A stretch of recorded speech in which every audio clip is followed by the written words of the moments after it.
प्रधानमंत्री नरेंद्र मोदी की महत्वाकांक्षी योजनाओं में स्वच्छ भारत अभियान भी है। इस अभियान में सबसे बड़ी समस्या ये हो जाती है कि जब तक इसमें जन सहभागिता नहीं मिली तब तक इसका स्वरूप जो है सही तरीके से नहीं हो पाता है। आज हम आपको ले चलते हैं एक ऐसे पार्क में जहाँ पर चार प्रकार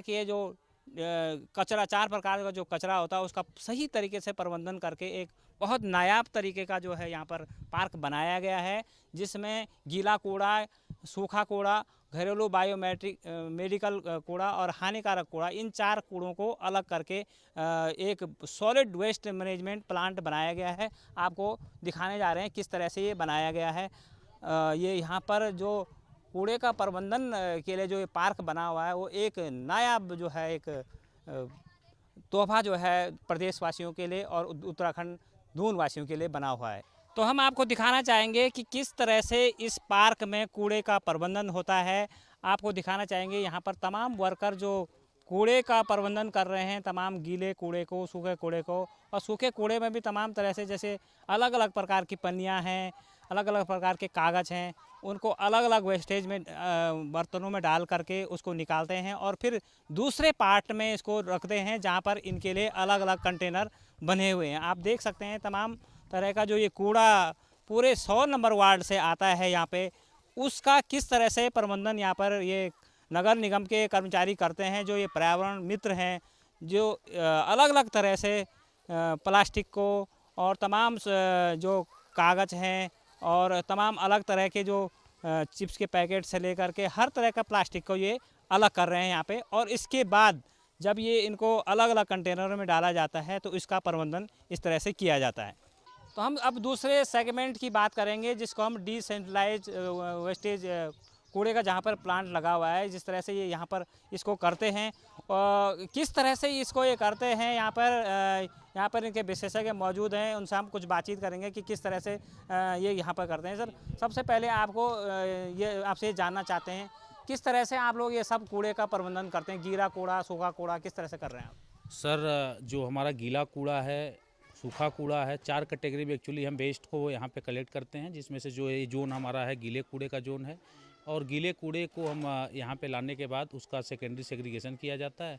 देन उसमें हम बैक्टीरिया कल्चर्स, उसका CN रेशियो मेंटेन करते हैं, कार्बन और नाइट्रोजन का रेशियो मेंटेन करने के बाद उसका मॉइस्चर कंटेंट देखते हैं। मॉइस्चर कंटेंट के बाद जब वो पूरी तरह से सॉफ्ट हो जाता है देन हम उसको कंपोस्ट पिट में डाल देते हैं। कंपोस्ट पिट में डालने के बाद आफ्टर 7 डेज उसकी हम टर्निंग करते हैं कि उसमें कोई जो है कि थर्मोफिलिक रिएक्शन में न जाए, और थर्मोफिलिक रिएक्शन हो जाने के बाद फ्यूम क्रिएट होने का चांसेस होता है। सो 7 डेज के बाद उसका टर्निंग कर देते हैं। और टोटल जो इसका साइकिल है सर कंपोस्ट बनने का, 45 डेज में हमारा सेमी कंपोस्ट बन के तैयार हो जाता है। इस कंपोस्टर की अगर हम बात करें सर, तो ये जो कंपोस्टर है हमारा, इसमें ये जो हमारी खाद है 45 डेज की खाद है जो तैयार हो चुकी है। और ये यहाँ पे अगर हम इसकी बात करें तो ये हमारी कंप्लीट खाद है जो 60 डेज में तैयार होती है, 60 दिनों के बाद ये तैयार होती है। और इसका तरीका यही है कि जब इसको हम गिराते हैं तो गिरने के बाद जिस तरीके से रेत गिरती है, अगर उस तरीके से नीचे गिर रहे तो इसका मतलब हमारी पूरी तरह से इसको 4 mm की जाली में जो है कि छान के निकालते हैं। तो ये हमारी पूरी तरह से जो है कि वेस्ट से बनी हुई खाद है, जो गीले कूड़े से जो आज कंप्लीट हो गई हमारे स्वच्छता पार्क में। पहला लाट है जो कंप्लीट हुआ है, लगभग 60 दिन हमने कंप्लीट कर लिया है इसको करते हुए।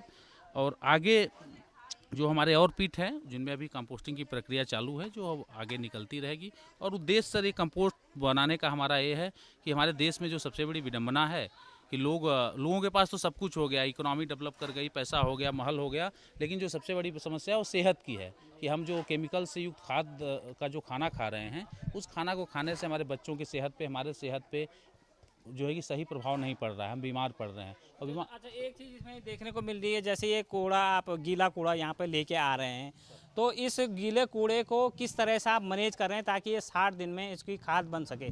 किस तरह से कर रहे हैं आप इसको सब? खाद हमारी तभी प्रॉपर तरीके से सर बन पा रही है कि जो हमको घरों से जो कूड़ा मिल रहा है वो एट सोर्स सेग्रीगेटेड मिल रहा है। और जो सुप्रीम कोर्ट की गाइडलाइन भी कहती है कि जो घरों से कूड़ा अब निकलेगा वो जो है कि 100% सेग्रीगेटेड वेस्ट होगा। तो यहाँ जो हमारा 4 कैटेगरी में कूड़ा आता है, wet waste, dry waste, domestic hazardous waste और बायोमेडिकल वेस्ट। तो पहला हमारा जो वेट वेस्ट है, वेट वेस्ट को हम यहाँ पे आने के बाद जितने भी उसको यहाँ पे फैलाया जाता है। फैलाने के बाद जो बड़े फ्रैक्शंस हैं, बड़े फ्रैक्शंस हम जिस तरीके से इसमें निकाल लिए हैं, इसको निकाल लेते हैं। जो प्रॉपर होता है उसमें हम कोकोपीट मिक्स करते हैं सर। कोकोपीट मिक्स करते हैं केवल इसलिए कि उसमें जो मॉइस्चर है, मॉइस्चर ठीक हो जाए। और देन बैक्टीरिया कल्चर डालते हैं कि इसमें प्रॉपर एरोबिक बैक्टीरिया हो जो इसको सही तरीके से खाद बनाए, क्योंकि अगर बैक्टीरिया एरोबिक हो जाएगा तो इसमें से बदबू आने लगेगी। और ये जो नॉडेफ पीट बनाया गया, इस पीट की टेक्नोलॉजी है सर, नॉडेफ पीट टेक्नोलॉजी कहते हैं इसको। ये इसलिए इस तरीके से बनाया गया कि इसमें प्रॉपर एरेशन हो सके। और जब प्रॉपर एरेशन होता है तो किसी भी चीज़ में अगर हवा, पानी और टेम्परेचर बराबर पड़ता है तो चीज़ कभी ख़राब नहीं होती है। तो यही मेथड जो हमारा पूर्वजों का दिया हुआ मेथड है, इसी मेथड से हम इसमें जो है कि कंपोस्ट बना रहे हैं। अच्छा, एक चीज़ इसमें ये आ रही है कि जो आप ये कंपोस्ट बना रहे हैं, इसको जो आपने बेचने का प्लान बनाया या लोगों को देने का प्लान बनाया, तो किन लोगों को आप इसको देंगे जो कूड़ा हमें दे रहे हैं, या वैसे आप इसको बेचेंगे? सर यहाँ पे अभी हमारा कंपोस्ट बन के तैयार नहीं हुआ है, लेकिन उस बन के तैयार होने से पहले ही हमारी डिमांड जनरेट हो गई है यहाँ पे। और डिमांड हमारी जितना कंपोस्ट यहाँ पे हम बनाएंगे उससे ज़्यादा की डिमांड हमारे पास नथुआ वाला में ही है। उसके बाद ये कंपोस्ट यहाँ पे अगर एक्सेस होता है तो नगर निगम की रिस्पांसिबिलिटी, उसको नगर निगम खरीदेगा, नगर निगम देहरादून खरीदेगा। नर्सरी के लोग हमको इन पैनल कर रहे हैं, जो यहाँ पे नर्सरियाँ चल रही, क्योंकि ये जो खाद हम बना रहे हैं सब परफेक्ट जैविक खाद है, इसमें कोई भी मिक्स नहीं है। घर से निकलने के बाद इसको प्रॉपर तरीके से बनाया जा रहा है। जितना बेहतर तरीके से किसी भी बड़े प्लांट में खाद नहीं बन पाती है, क्योंकि कुछ ना कुछ मिक्स हो जाता है उसमें। लेकिन जैविक की अगर हम बात करें, कोई भी केमिकल का प्रयोग किए बिना जो खाद हम बना रहे हैं यहाँ पे, तो इसलिए हमारे पास ह्यूज डिमांड है, तो इसकी बिक्री की चिंता हमें नहीं है सर। अच्छा, तो इस तरह से आप देख रहे हैं यहाँ पे तमाम जो ये वेस्ट मैनेजमेंट का जो इन्होंने प्लांट बनाया हुआ है, इसमें तमाम जो सूखा कूड़ा है, गीला कूड़ा है और तमाम जितने प्रकार के वेस्टेज हैं उसको निकाल करके एक तरफ करके और इसको जैविक खाद का रूप दिया जा रहा है। अब आपको दिखाना चाहेंगे, इन्होंने कोको सीट भी बनाई हुई है और तमाम तरह से क्या कर रहे हैं इसमें इसमें डाला जाता है, इसको डाला जाता है। इसको डालने से क्या होता है, इसका जो मॉइस्चर कंटेंट है सर, मॉइस्चर कंटेंट कम हो जाता है और मॉइस्चर सही रहता है। इसके बाद हम जब पीट में डालते हैं तो जो हमारी खाद करने की प्रक्रिया है तेज़ी से होती है सर, और इसमें कोई भी बदबू आने की संभावना नहीं रहती। अच्छा, इसमें जैसे आप चाहते हैं कि कम केमिकल वाला या कुछ इस तरह का जिससे कि जल्दी खाद बन जाए, इस तरह से भी कुछ यूज कर रहे हैं आप? कोई इस पूरे प्लांट में सर कोई भी केमिकल हम यूज नहीं कर रहे हैं। हम इसमें जो बैक्टीरिया कल्चर डालते हैं सर, तो बैक्टीरिया कल्चर भी हम देसी तरीके से बनाए हैं। और उस बैक्टीरिया कल्चर में हमने मोलाइसिस और दही के मिश्रण से, क्योंकि दही में जो बैक्टीरिया होता है उसको हम खाते हैं सर, और दही और मोलाइसिस जो गुड़ का लिक्विड फेम होता है उसको मोलाइसिस कहते हैं, दोनों का मिश्रण करते हैं। देन उसको हम 120 के रेशियो में डाइल्यूट करने के बाद फिर हम इसमें डालते हैं, और इसमें डालने के बाद फिर हम इसको कंपोस्ट में डालते हैं, जिससे हमारे बैक्टीरिया बनते हैं, इसको प्रॉपर खाद बनाते हैं। तो आपको ले चलते हैं अब दूसरे सेगमेंट में, जहाँ पे ये तमाम तरह का जो वेस्टेज है उसको अलग अलग तरीके से अलग अलग रूपों में इसको रखा गया है। तो आप देख रहे हैं यहाँ पर किस तरह से ये कूड़े का मैनेजमेंट किया हुआ है। एक नायाब जो मॉडल यहाँ पे तैयार किया गया है उसको किस तरह से किया गया है आप देख सकते हैं। तमाम जो ये बोतलें एक तरफ करी हुई हैं, तमाम जो दूसरे प्लास्टिक टाइप का वेस्टेज है उसको बिल्कुल अलग तरीके से किया गया है। पॉलीथीन्स अलग की गई हैं और टीन का जो सामान आता है उसको अलग किया गया है, थर्माकोल अलग किया गया है, और तमाम जो थैले हैं, पॉलीथीन हैं, जूते, बोतल, तमाम तरह का जो कूड़ा यहाँ पे आता है उसको जो है बिल्कुल अलग तरीके से अलग कंटेनर में रखा गया है ताकि उसका रिसाइकलिंग किया जा सके। हमारे साथ यहाँ के जो मैनेजर हैं वो मौजूद है, वो बताएंगे किस तरह से ये जो है मैनेज इन्होंने किया हुआ है। जी, आपसे जानना चाह रहे हैं कि किस तरह से ये आप मैनेज कर रहे हैं? वैसे सर ये जो हमारा ये ड्राई वेस्ट जोन है, जो दूसरी कैटेगरी है, वेट वेस्ट अभी आपने देखा है, ड्राई वेस्ट जोन है।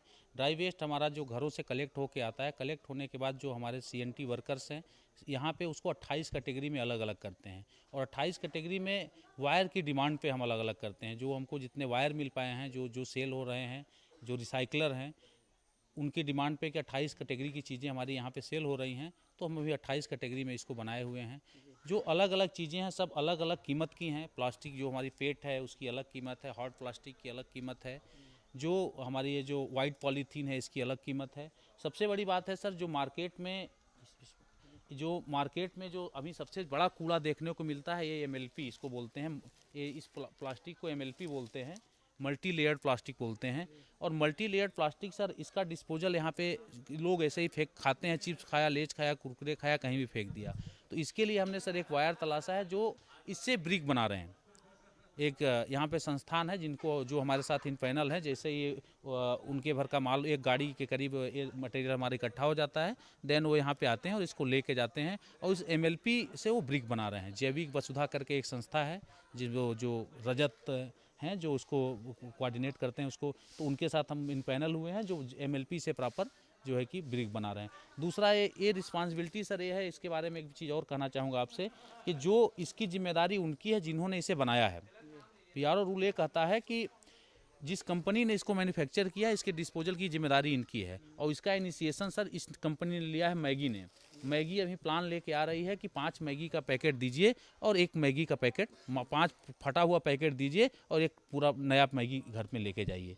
तो ये मैगी ने इनिशिएशन लिया है और उद्देश्य है हमारे जो यहाँ पे अर्बन डेवलपमेंट सेक्रेटरी महोदय हैं, उन्होंने इस पर काफ़ी इनिशिएटिव लिया इस प्लांट को देखने के बाद कि ऐसे जितनी भी एजेंसियाँ हैं जिस तरीके का कर रही हैं, तो इंडिया तो नहीं कर सकते लेकिन उत्तराखंड में इसके लिए भी हम एक अच्छा रूल और पॉलिसी एडॉप्ट करेंगे जो MLP का सही डिस्पोजल हो सके।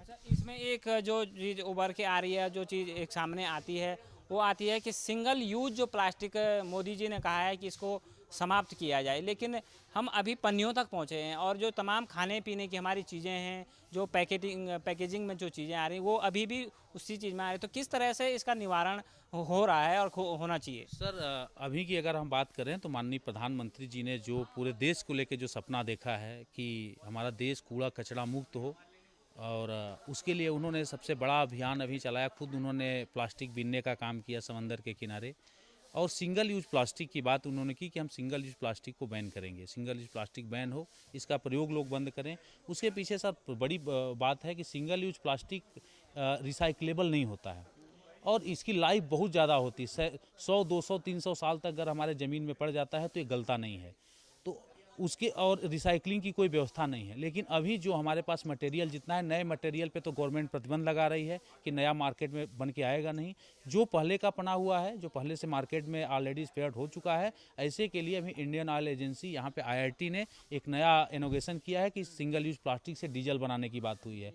तो ये और हम जिसके साथ इन पैनल किए हैं सर, जिस एजेंसी के साथ, वो एजेंसी उन्हीं को इन पैनल है जो है कि डीजल बनाने का काम कर रही हैं। तो ये अभी जो मार्केट में अवेलेबल था उससे तो इस तरीके का नया इनोवेशन हो गया है।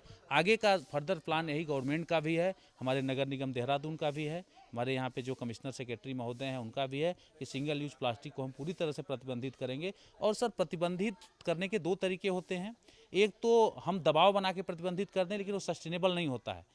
लोग मोबिलाइज होकर सेल्फ से अगर चीज़ों को छोड़ते हैं तो इसमें अभी हम लोग मोबिलाइजेशन के पार्ट पे काम कर रहे हैं कि लोग सेल्फ से जो है कि इसका बहिष्कार करें। और जिस दिन लोगों के मन में आ गया कि हमारे जीवन के लिए खतरनाक है, क्योंकि प्लास्टिक सर जलता है, प्लास्टिक बड़ा पड़ा रहता है, लोग यहाँ पे प्लास्टिक जलाते हैं, प्लास्टिक जलने से डॉक्सिन निकलती है, और डॉक्सिन जो है सर वो कैंसर का बहुत बड़ा वाहक है, और डॉक्सिन अगर हमारे फेफड़े में जाती है तो बहुत बड़ा रिएक्शन होता है और कैंसर होने का खतरा होता है उसका। तो निश्चित तौर पर प्लास्टिक का जो यहाँ पर मैनेजमेंट हो रहा है वो एक सराहनीय पहल है, और हमारे साथ अभी यहाँ की पार्षद महोदय अभी मौजूद हैं जिनकी पहल पर ये सब काम हुआ है, उनसे भी हम बातचीत करेंगे। तो यहाँ पर जो ये नायाब एक पार्क बना हुआ है कूड़ा प्रबंधन को लेकर के, उनकी जो पार्षद हैं जिन्होंने ये सपना देखा है स्वच्छ भारत का, स्वच्छ वार्ड का अपना, उनसे कुछ बातचीत, और जो इनके साथी हैं उनसे कुछ बातचीत कर लेते हैं। मैडम, सबसे पहले तो आपसे ये जानना चाहते हैं कि कब आपके मन में ये सब सवाल आया कि इस तरह से कूड़ा प्रबंधन होना चाहिए? सर एक्चुअली क्या है, जब मेरे पास जो अपर आयुक्त हैं जोशी जी, जब ये बात कर रहे थे उनसे मुझसे कि मैडम इस तरीके का एक प्रोजेक्ट हम चला सकते हैं, तो मेरे मन में भी काफ़ी भ्रांतियाँ आई थी। लेकिन जब मैं निगम जाती हूँ, मैं दूसरे पार्षदों को देखती हूँ तो वो आए दिन इसी चीज़ को जूझ रहे हैं कि हमारे यहाँ कूड़े की गाड़ी नहीं आ रही है, कूड़े का निस्तारण नहीं हो रहा है। जैसे हम ये डांडा लखौंड में जो पहले एक डंपिंग ग्राउंड था, उसकी स्थिति अगर आप आज भी देखोगे तो बहुत बुरी स्थिति है। भले ही वहाँ से ट्रांसफ़र कर दिया है शीशमबाड़ा में, लेकिन वो स्थिति यहाँ ना पैदा हो। और एक सोच की मतलब इस प्रबंधन का अगर हम इस तरीके से हर वार्ड में करें, हर जगह हम हर वार्ड क्या हर घर में करें, तो मुझे नहीं लगता है कि डंपिंग जोन हम अपने भविष्य के लिए छोड़ेंगे। तो ये एक जो तकनीक थी कि हम कैसे अपने कूड़े का जो है निस्तारण कर सकें, कैसा जो चीज़ जहाँ से आई है हम उस चीज़ को कैसे वहाँ भेजें, और गीले को कैसे हम खाद बनाएं। तो ये तो पहले भी चलती थी। ये थोड़ी बहुत प्रक्रिया जो है खाद बनाने की प्रक्रिया, ये पुरानी है पद्धति जो लोग पहले भी अपनाते थे, लेकिन समय के साथ साथ उनका रहना सहना सब चेंज हो गया, तो लोग वो चीज़ भूल चुके हैं। अब लोग आदी हो गए बहुत आराम लाइफ के लिए। अपना कूड़ा बांधो, प्लास्टिक की पॉलीथीन में फेंको, कहीं जहाँ आपको ग्राउंड मिले वहाँ फेंको, मतलब उससे किसी को कोई मतलब नहीं है कि ये कूड़ा क्या प्रॉब्लम करेगा। और जब कोई एक जगह इकट्ठा होना शुरू हो जाता है, तब लोग निगम को गालियाँ देते हैं, लोग सरकार को गालियाँ देते हैं, जबकि वो कूड़ा करने वाली सरकार नहीं है, वो निगम नहीं है, वो कूड़ा स्वयं वो लोग कर रहे हैं और खुद परेशान भी होते हैं। तो फिर हमारे मन में ये आया कि अगर हम ऐसी चीज़ का काम करें, क्योंकि मैंने और रिसर्च भी की थी और जगह देखा, बैंगलोर में, साउथ में मैंने ज़्यादातर देखा है कि लोग इस पद्धति को यूज़ करते हैं। काफ़ी पॉश एरिया में भी जो पढ़े लिखे लोग हैं, कैसे हम डिग्रेडेबल नॉन बायोडिग्रेडेबल को अलग करके कैसे हम इसका काम कर सकते हैं। तो ये जब हमने सोचा, शुरू में प्रॉब्लम आई, लेकिन फीडबैक फाउंडेशन ने बहुत मदद की है। उन्होंने ये जो एक नई चीज़, नया काम शुरू हुआ है देहरादून मीन्स उत्तराखंड में ही समझ लीजिए, पहला काम है जो ये नथुआ वाला वार्ड नंबर 100 में शुरू हुआ है। तो मैं थैंक यू कहना चाहूँगी फीडबैक को कि उन्होंने बहुत हेल्प की है हमारी इसमें। और शुरू में लोगों के साथ मीटिंग करना, उन्हें समझाना कि क्या हम इस ट्रीटमेंट प्लांट में करने वाले हैं, कैसे हमने लोगों की हेल्प लेनी है और कैसे, क्योंकि बिना हेल्प के तो हम ये काम को पूरा नहीं कर सकते थे, क्योंकि लोगों को अवेयर होना बहुत ज़रूरी है। गीला और सूखा अगर वो मिक्स देंगे तो हम ना तो खाद बना पाएंगे, ना हम रिसाइकिल के लिए देना पाएंगे। तो वेस्ट मैनेजमेंट का जो मेन मोटो है कि हमने रिड्यूस, रिसाइकल और रीयूज़ करना है, वो तभी सक्सेसफुल हो पाएगा जब हम लोग अवेयर होंगे कि हमने जो कूड़े को, जिसको हम समझते हैं गंदगी है, कूड़ा गंदगी तभी है जब हमने उसे गंदगी का रूप दिया है। लेकिन आप अभी अगर चारों तरफ घूमेंगे तो आपको लगेगा कि ये कूड़ा कितना खूबसूरती तरीके से यहाँ के बच्चों ने संभाल के रखा हुआ है। यहाँ पे जो वर्कर हैं कितनी मेहनत करते हैं।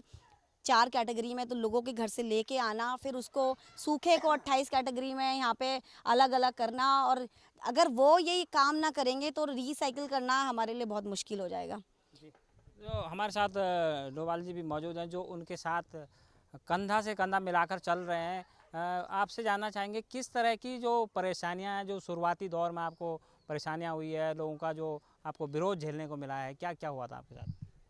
सबसे पहले तो मैं यही कहना चाहूँगा कि आप लोग जो है इस पार्क के विज़िट करने के लिए आए, इसको देखने के लिए आए, इसके लिए आपका बहुत बहुत धन्यवाद।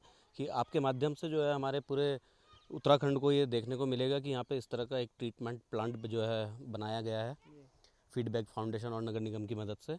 उसके लिए बहुत बहुत धन्यवाद आप लोगों का। इसके बाद हमारे पास जो है बहुत सारी इसमें समस्या आई शुरू में, क्योंकि यहाँ पे क्षेत्र में जो है आसपास के लोगों को ये, उनके दिमाग में ये बात चल रही थी कि यहाँ पे एक डंपिंग जोन बन रहा है, जबकि ये डंपिंग जोन नहीं था। ये डंपिंग जोन में तो जो है सारे कचरे को इकट्ठा करके ले जाके ढेर लगा दिया जाता है, लेकिन यहाँ पे आपने खुद ही देखा है अभी कि यहाँ पे जो है कितनी अच्छी तरीके से, खूबसूरत तरीके से इस कूड़े को अलग अलग करके 28 कैटेगरी में विभाजित करके जो है यहाँ के वर्करों द्वारा रखा गया है। और गीला कचरा जो आता है उसका हर रोज़ जो है पेट में डालकर उसको जो है खाद बनाने के लिए रख दिया जाता है। लेकिन जब यहाँ पे शुरू में समस्या, जो लोगों ने यहाँ पे धरने प्रदर्शन भी किए, हमारे क्षेत्र के लोग थे, हमारे वार्ड के हमारे अपने लोग थे, तो हमें उनको भी जो है निराश नहीं करना था। हमने बड़ी मुश्किलें आई, बड़ी कठिनाइयाँ आई उनको समझाने में कि भैया डंपिंग जोन नहीं है, डंपिंग जोन में, और इसका फ़र्क समझाने में हमने जो है जगह जगह जाकर फीडबैक फाउंडेशन ने भी मीटिंगें की। हमारे इसमें अलग अलग 6 क्लस्टर में हमारे वार्ड नंबर 100 को डिवाइड किया गया है। हर क्लस्टर वाइज जाके इन्होंने मीटिंग की। हमारे साथ जो है पूरी टीम ने लोगों को समझाया कि यहाँ पे ऐसा नहीं है, इसको एक बार बनने दीजिए, एक बार पूरा कंस्ट्रक्ट होकर तब जब सामने आ जाएगा आपके कि ये है क्या एक्चुअल में। लेकिन ये जो है पिछले 1-1.5 महीने से इसका पूरा जो भी रूपरेखा थी वो सब सामने आ गई है कि अब हमारे सामने जो भी ये दिख रहा है ये इसी तरह से, और ये आने वाले समय में और समय के साथ साथ जैसे समय बीतता जाएगा ये और बेहतर होता जाएगा। और मैं एक और आप लोगों के माध्यम से जनता को जो है एक संदेश देना चाहूँगा कि हम लोग जब तक अपने कचरे को जो है, अपने घर के कचरे को रीयूज़ ना करें और रिड्यूस ना करें, तब तक जो है उसको जो है हम कोई फ़ायदा नहीं होगा। क्योंकि इसमें जनता को जो है जागरूक होना बहुत ज़रूरी है, अवेयरनेस फैलानी होगी। और इसमें जो है सब लोगों को ये जानना होगा कि कचरा जो है हमारे लिए समस्या है, आने वाली हमारी पीढ़ियों के लिए समस्या बनने वाला है। तो मैं सबको ये संदेश देना चाहूँगा कि पहले तो रिड्यूस करें कचरे को, फिर रीयूज़ करें, और उसके बाद जो बचता है उसको रिसाइकिल करें। धन्यवाद। हमारे साथ यहाँ पे जो महिलाएं हैं वो, उनका भी बहुत सहयोग इस कार्यक्रम में रहा है। किस तरह से सहयोग रहा है, ज़रा इनसे भी बातचीत कर लेते हैं। मैडम इनके साथ स्वाति डोभाल जी के साथ लगातार बने हुए हैं, उनके साथ कार्य कर रहे हैं। किस तरह की समस्याएं और किस तरह से लोगों को आपने समझाया है? सबसे पहले तो कूड़े की जो सोच है कि ये कूड़ा है और ये किसी काम का नहीं है। हमारे पूर्वजों ने हमें इतना अच्छा वातावरण दिया, शुद्ध वातावरण दिया। कम पढ़े लिखे होने के कारण होने के बावजूद भी उन्होंने हमें अच्छी शिक्षा दी, और हम इतने पढ़े लिखे होने के कारण अपने बच्चों का जो भविष्य है उसे कूड़े में डाल रहे हैं। वो आप देख ही चुके हैं कि यहाँ कूड़े का कैसे निस्तारण हो रहा है, और पूरे नथुवाला का कूड़ा है बहुत अच्छे से, और ये हमारे बच्चों के भविष्य के लिए है। हम अपने बच्चों को अच्छा भविष्य दे रहे हैं इसके लिए। अच्छा, आप डोर टू डोर गए हैं, घर घर गए हैं, और तमाम जो लोगों की जो पहले सोच थी कि सारे कूड़े को एक डब्बे में डालना है और उसको उड़ेल देना है, उसको किस तरह से आपने बदला है? कुछ किस तरह की समस्याएं आपको आई हैं? पर हम गए, मैम के साथ गए, स्वाति मैम के साथ गए, और हमारी टीम गई और उनको बताया कि अगर हम इसको पूरा इकट्ठा दें तो ये बहुत नुकसान करेगा, और अगर अलग अलग करें तो हम अब इसको बहुत अच्छे से कर सकते हैं। जो रिसाइकिल होने वाला है उसे रिसाइकिल के लिए देंगे, और जो यूज़ होने वाला है रीयूज़, उसे रीयूज़ कर सकते हैं जी। तो निश्चित तौर पर ये जो पहल यहाँ पे मैडम स्वाति डोभाल ने किया है, एक बहुत सराहनीय पहल है। और हमारे साथ यहाँ पे और बहुत सारे लोग यहाँ पे मौजूद हैं जो इस काम को बढ़ चढ़कर जिन लोगों ने हिस्सा लिया है। हमारे साथ पूर्व प्रधान यहाँ पे मौजूद हैं जिनसे हम बातचीत करना चाहेंगे। सर, किस तरह का इनिशिएटिव रहा है, किस तरह का लग रहा है कि आपके नथुआ वाला क्षेत्र को जो है पूरे दुनिया में जगह मिलने वाली है? बहुत अच्छा लग रहा है, बहुत सुंदर। मैं तो धन्यवाद देना चाहता हूं अपनी जो हमारी 100 नंबर वार्ड की पार्षद है और नगर निगम को, और इस क्षेत्र के जिन लोगों ने इस कचरे के प्रबंधन के लिए बहुत सपोर्ट किया हम लोगों को, मैडम हमारी जो पार्षद हैं उनको। और हमने देखा आज तक कि हर जगह जगह पर, कहीं चौक में, कहीं सड़क के किनारे, कहीं दुकानों के आगे वो कचरे के जो गड्ढे भीड़ जो ढेर जो लगे रहते थे, अब ये ढेर नहीं दिखने को मिल रहा है। और जो सबसे अच्छा तो मुझे ये लगा कि हमारे क्षेत्र में जो इस 100 नंबर वार्ड के जो यहीं के रहने वाले हैं, निवासी हैं, इनको रोज़गार भी मिल रहा है। सबसे अच्छा तो मुझे ये लगा। और ये कचरे का जो प्रबंधन है बहुत सुंदर। मैं तो बहुत बहुत धन्यवाद देता हूँ अपने 100 नंबर वार्ड की पार्षद को और नगर निगम को। जी सर, आप भी इस प्रबंधन में काफ़ी सहयोग कर रहे हैं, किस तरह से देख रहे हैं सब आप? अब मुझे तो ये लग रहा है कि मतलब जो हमारी क्षेत्र के जो पार्षद हैं उनका जो ये दिमाग में चला है कि मतलब इस स्वास्थ्य को मतलब अच्छी तरह से रखे, साफ सफाई को, तो ये जो योजना बनाई है बहुत ही अच्छी लगी हमको। और जो यहाँ का जो वातावरण है, अपने ये जो टीम है, इन्होंने बहुत मेहनत की है, इसके लिए हम उनके बहुत बहुत धन्यवाद देते हैं। असल में शुरुआती दौर में लोगों के दिमाग में जो वो था सीधा कि कबाड़े का जो रहता है ना कि भाई डंपिंग जोन बन रहा है, लेकिन हमें जो है इन्होंने सस्ता वालों ने बताया था कि भैया ऐसा ऐसा है और इसका ऐसा ऐसा होगा, हम जो है इसका पूरी तरह से निवारण करेंगे। तो उसी हिसाब से हमने भी जो है इनको सपोर्ट किया। फिर तो जो कुछ मोहल्ले के लोग थे वो फिर जो है उनके साथ काफ़ी उन्होंने विरोध किया, लेकिन हमने जो है काफ़ी उन्हें विरोध करने के बावजूद हमने इनका सपोर्ट किया कि भाई नहीं, एक ना एक व्यवस्था तो बनानी पड़ेगी। आज नहीं बनाएंगे तो कल बनाएंगे, बनानी तो पड़ेगी। क्योंकि गांव का जो हाल था, वार्ड का जो हाल था, जगह जगह जो कबाड़ा था, लोग जो है ला के सड़कों पे जो है कट्टे भर भर के ला के जो है सड़कों पे डालते थे। कब तक डालेंगे? एक दिन तो आएगा कि हमें उसका करना पड़ेगा। तो उसी सोच के हिसाब से हम इनके साथ खड़े रहे। जो भी विरोध आया हम इनके साथ जो है पूरी तरह से खड़े रहे। सर, इसमें हमको काफ़ी समस्या आई पहले शुरू में, कि जैसे कि हम कूड़ा लेने जाते थे तो बोलते थे कूड़ा की गाड़ी लेट आ रही है, कभी नहीं आती है, तो थोड़ा प्रॉब्लम हुई है। नया नया काम था। उसके बाद सर गीला कूड़ा लेते जैसे तो काफ़ी लोग मिक्स देते थे, पता नहीं था, कहीं कांच डाल दिया, कोई बोतल डाल दिया, कपड़ा डाल दिया ऐसे। लेकिन अब धीरे धीरे हमने उनको ठीक से लाइन पे आ गए, सबको समझाया कि हमको 4 भाग में कूड़ा चाहिए, तो वैसे हमको कूड़ा देते हैं। सर, हम यहाँ पे जब शुरू बार आए थे सर, तो यहाँ पे प्लांट जब डेवलप हो रहा था तो हम लोगों ने काफ़ी चैलेंज ये किया। कुछ हम लोग जब स्टार्टिंग किए थे तो 900 घरों का वो कर रहे थे हम लोग, हाँ, कलेक्ट कर रहे थे। तो हमारे जितने भी ये कलेक्शन बॉय हैं काफ़ी सपोर्ट किए, और इन्हीं लोगों के अंदर से आया कि सर अब हम लोग कर सकते हैं, पूरे वार्ड को कलेक्ट कर सकते हैं। और हमारे पास 6 व्हीकल हैं सर, जो गाड़ी हैं, और 1 रिक्शे हैं जिससे हम लोग कलेक्ट करते हैं, जिनमें फर्स्ट टाइम हाफ टाइम तक ये लोग 1 बजे तक कूड़ा कलेक्ट करके लाते हैं। और जहाँ कहीं कहीं प्रॉब्लम होती है तो वहाँ पे क्लस्टर सुपरवाइज़र हैं और उनसे भी हेल्प लेते हैं, नहीं तो ये खुद भी करते हैं। लोग जब मिक्स कूड़ा देते हैं तो उनको समझाते हैं सर, और फिर यहाँ पे लेके आके फिर 1 बजे के बाद 1 से 2 लंच करते हैं। उसके बाद ये फिर सेग्रीगेट करते हैं। जो ये कूड़ा लेके आए हैं, वेट वेस्ट हो, ड्राई वेस्ट हो, बायोमेडिकल हो या हजार्डियस वेस्ट हो, ये उसको फिर यहाँ पे लाके अपनी गाड़ी खाली करेंगे। खाली करने के बाद फिर ये वेट वेस्ट जोन है तो वहाँ पे अपना वेट वेस्ट उतारेंगे, और ड्राई वेस्ट है तो वहाँ पे ड्राई वेस्ट जोन में ड्राई वेस्ट इसको उतारेंगे और फिर उसको देन सेग्रीगेट करेंगे। और सेग्रीगेट करने के बाद आपने देखा होगा कि हमारे अलग अलग बीन बने हैं 28 कैटेगरी का, तो कैटेगरी वाइज वो उसमें डालते हैं सर। और इसमें काफ़ी सहयोग हमारे ये जो कलेक्शन बॉय हैं, हमारे जो साथी हैं, स्वच्छता सैनिक हैं, इनका काफ़ी सहयोग रहा है सर। नहीं तो ये काम हम लोग नहीं कर पाते। जितना ये लोग सपोर्ट करते हैं, इन्हीं के सहयोग से ही ये पूरा प्रोजेक्ट चल रहा है सर। तो ये थे हमारे साथ नथवाला वार्ड के वो सदस्य जिनकी मेहनत से ये वार्ड जो है एक नया तोहफा पूरे शहर भर के लिए बनने जा रहा है, और एक नया तरीका इन्होंने निकाला है वेस्टेज जो मैनेजमेंट प्लांट है उसको बनाने के लिए। अपने साथी नरेंद्र पिमोली के साथ भानु प्रकाश नेगी, नेपाल 1, देहरादून।